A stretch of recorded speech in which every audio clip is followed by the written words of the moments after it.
ஜப்பானுக்கு போக வேண்டிய ஒரு பிரயாணி நிறைய லக்கேஜ் எல்லாம் தூக்கிட்டு வந்திருக்காரு. இதை வாங்கி பிளேன்ல ஏற்றக்கூடிய பொறுப்புல உள்ள தொழிலாளிகிட்ட சண்டைக்கு போறாரு, அடிக்க போறாரு, என்னமோ தகராறு. இவர் கடுமையா இருக்கு, ஒரு முகம் கோவப்படுறாரு. இந்த பெரிய மனுஷன் ஜப்பான் போக வேண்டிய பிரயாணி இதை வாங்கி பிளேன்ல ஏத்துற தொழிலாளி இருக்கானே, அவன் சிரிச்சுக்கிட்டே சரி சார் சரி சார்ங்கிறான்.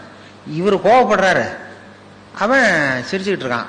இதை ஒரு பேராசிரியர் பார்த்துட்டு இருக்கிறார், மனவளக்கலை மன்ற பேராசிரியர் அங்கே உட்காந்து பார்த்துட்டு இருக்காரு. இது என்ன இந்த பெரிய மனுஷன் இவ்வளவு கோவப்படுறான், அந்த சாதாரண தொழிலாளி சிரிச்ச முகத்தோடு இருக்கிறானே, அவன் நமக்கு வகுப்பு எடுக்கலாம் போல இருக்கு, சினம் தவிர்த்தல வகுப்பு அப்படின்னு நினச்சிட்டார். உடனே இது எல்லாம் முடிஞ்சது, அவர் வச்சு திட்டிவிட்டு போயிட்டாரு. அப்புறம் அவன் லக்கேஜ் எடுத்துகிட்டு போனால் எல்லாம் முடிஞ்சது. அப்புறம் பிளேன் வந்து ஜப்பானுக்கு ஏறி போயிட்டார். அதுக்கப்புறம் இந்த பேராசிரியர் அவனை ஓடி பிடிச்சி கொண்டு வந்தார் அந்த தொழிலாளியை. தவாரப்பா, நாங்கள்லாம் சினம் தவிர்த்தல்னு பயிற்சி ரொம்ப காலமாக நடத்திட்டு இருக்கோம். நான் இது நடைமுறையில் இன்னைக்கு அந்த ஆள் ஒன்று அவ்வளவு திட்டனா பெரிய பதிலுக்கு முகம் கூட சொல்லிக்கல, சிரிச்சுக்கிட்டே இருந்தியா, அது எப்படி அவ்வளவு திட்டம், அவனுக்கு கோவமே வரலையா உனக்கு அப்படின்னாரு. அப்பா அவன் சொன்னான், அப்படி இல்லை சார், மனுஷன்னு பிறந்தா கோவம் வராமல் இருக்காது, கோவம் வரும், எல்லாருக்கும் கோவம் வரதான் செய்ய, ஒவ்வொருத்தரும் அவங்கவுங்க வழியில் அதை டீல் பண்ணுவாங்க. நீ என்னடா பண்ணேன்னு கேட்டிருக்காரு. ஒன்றும் இல்லை சார், அவர் அந்த பெரிய மனுஷன் ஜப்பான் போயிட்டு இருக்காரு, அவர் லக்கேஜ் எல்லாம் அமெரிக்கா போயிட்டு இருக்கு அப்படின்னு.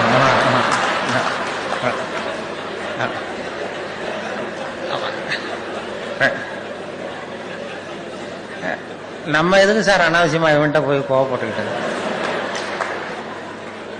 நம்ம வழியில நம்ம சினத்தை தவிர்த்துக்கிட்டா போகுது அப்படின்னு.